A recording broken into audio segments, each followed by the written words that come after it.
David Mencer from the Office of the Prime Minister of Israel joins us. Good afternoon to you. Thank you for coming on the programme. Good afternoon, Sheila. I just wanted to let you know that we've received advance warning that an Iranian missile is on its way to Jerusalem. So if I have to run off, you'll please excuse me. I will indeed, yeah. Completely understandable. Were you able to listen to what Fraser and I were discussing a moment ago? Yes, partly. Yeah. Is it your sense that the US and Israel's relationship is now what the US and UK relationship used to be about and like? I don't think I'm in the business here of comparing relationships with the US. I can certainly describe the Israeli relationship with the US. Our Prime Minister has an extremely close relationship with President Trump. It's perhaps a relationship that has never been as strong as it is now. They've known each other for decades and decades and decades. So we're extremely close to our US partners. And I think anyone that underestimates the closeness of our two countries in every level, Sheila, in military, of course, but also in security cooperation and intelligence, in almost every single area, our two governments are extremely close, and they've never been as close as they are now with President Trump, which is why we as a people and as a government and our Prime Minister are certainly very grateful to the USA.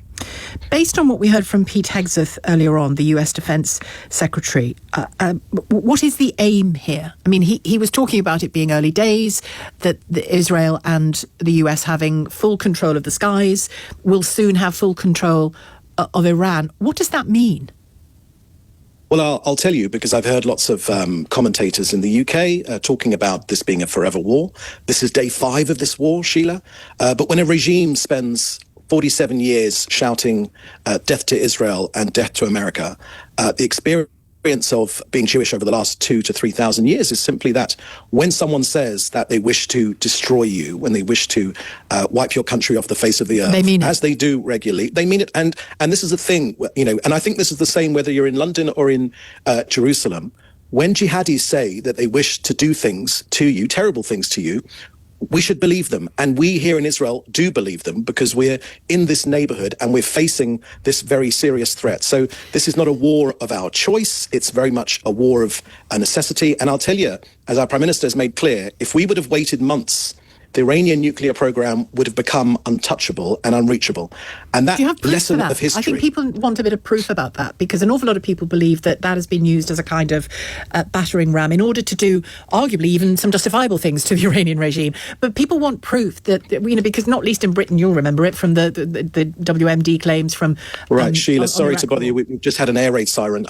So I'm going to have to go into our protected space for the next 10 minutes, but I'll be happy to join you after that, but I'll speak to your producer. All right, thank you very much indeed. Gunther is back with us, though, from the Office of the Prime Minister of Israel. All good?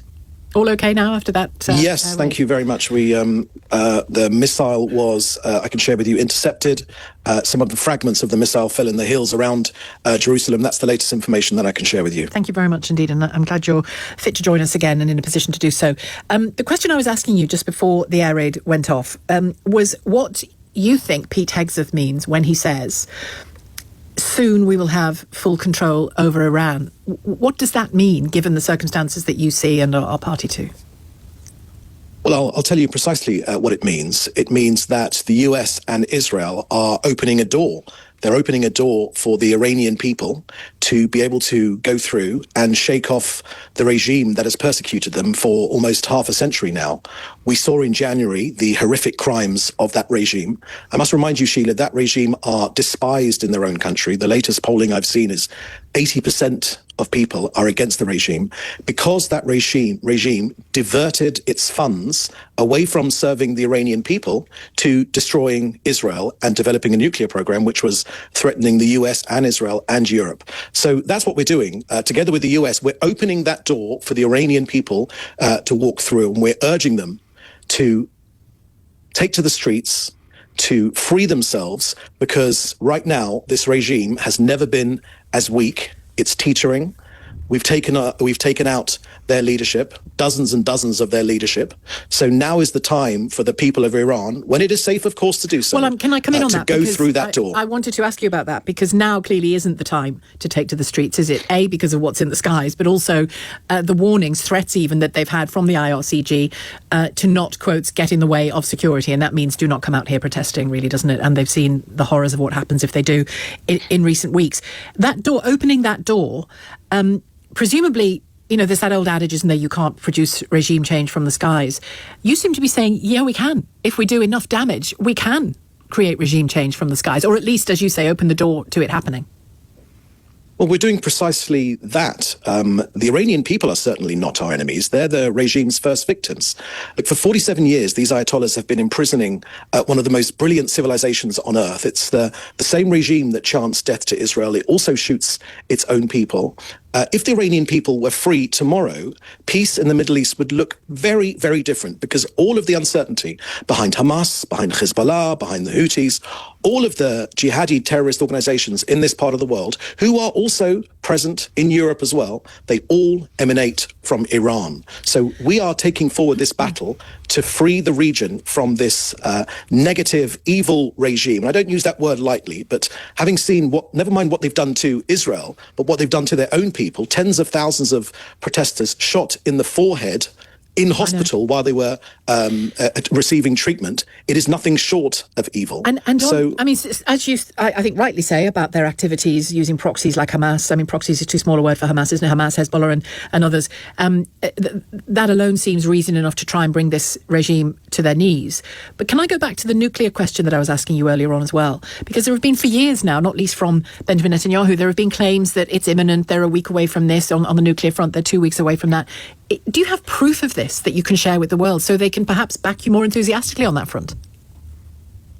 Well, if you listen to some of the reports of the American negotiators during the time when there was negotiations happening between the US and Iran, the Iranian negotiators boasted of the fact that they were very, very close to be able to produce 11 nuclear bombs. They said it themselves. Once again, Sheila, there's a bit of naivety, I think, or a bit of wishful thinking in the world that maybe they weren't. When they say these things, when they share with their American counterparts that they have enough nuclear material to create 11 nuclear bombs, and in the same breath when they say that their mantra is to death to Israel, death to America, we take them seriously, and we simply cannot take the risk of waiting to see what's happened. We know what they do when they have the ability. October the 7th is what they do when they have the ability. I'm glad you've raised October the 7th, because I was about to. When it comes to Israel and its reason for doing this now, and I don't know the degree to which you were all in lockstep as now being the moment and what the reason now being the moment was. But from the Israeli perspective, is this war the final act of the response to October the 7th? It is a continuance of the act to defend ourselves after October the 7th, because we know that Iran was the chief financier of Hamas, the terrorist organization. With the taking out of this regime, which is the objective of this war, we can all of us look forward to a more peaceful future where Israel is able to make peace with our Muslim and Arab neighbors, which we do wish to do. You know, the Abraham Accords, originally negotiated by President Trump, was so successful. Israel was actually on the brink of signing those accords, that normalization deal with Saudi Arabia, the most significant country in the Muslim world. Iran saw that happening and very quickly did whatever they could, and whatever they could meant the massacre of October the 7th. So when we take out the Iranian regime, that means we can, all of us, look forward to a brighter future in this part of the world. And can I ask, why now? Was it simply the opportunity that you had based on intelligence, clear intelligence, that lots of the leadership, including Khamenei, were all together in the one room? Was that the answer to my question, why now? Well, I can't share with you that sort of intelligence. I can share with you that just 2 minutes ago, I was in a bomb shelter because an Iranian ballistic missile was aimed at me. And but that's nothing new. That's nothing new, is it, for Israelis? Well, if they would have the ability to have a nuclear bomb, then that would be new. And course. Israel will not let that happen. And our US partners will not let that happen. We will not let the most dangerous regime in the world. That's the answer to we will why not now. let the most dangerous regime in the world have the most dangerous weapons in the world. They said it very clearly to the Americans in the negotiation room. They said, we can create in a short amount of time 11 nuclear bombs. Now, when they said those things, we believed them.